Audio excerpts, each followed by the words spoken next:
time for a mid-year review. Hi, I'm Stephanie Prescott here with this month's Financial Friday.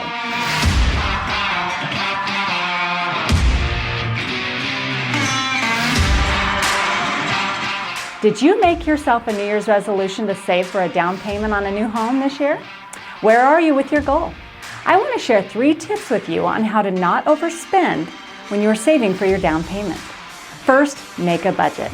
Like financial guru Dave Ramsey says, tell every dollar where to go, including those dollars you are telling to sit still until you need them for your down payment. Visit the Dave Ramsey website for more zero-based budgeting ideas and worksheets. And second, don't try to keep up with your neighbors.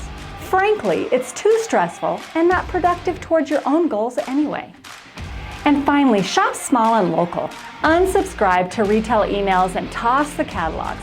It takes more effort to go shopping than it does to hit buy on your phone. So just remove the temptations. Keep the feelings you'll experience when you close on your new home at the front of your mind. Be patient and have fun on the journey. I hope these tips help you, and I'm wishing you success as you continue saving for a down payment on your new home.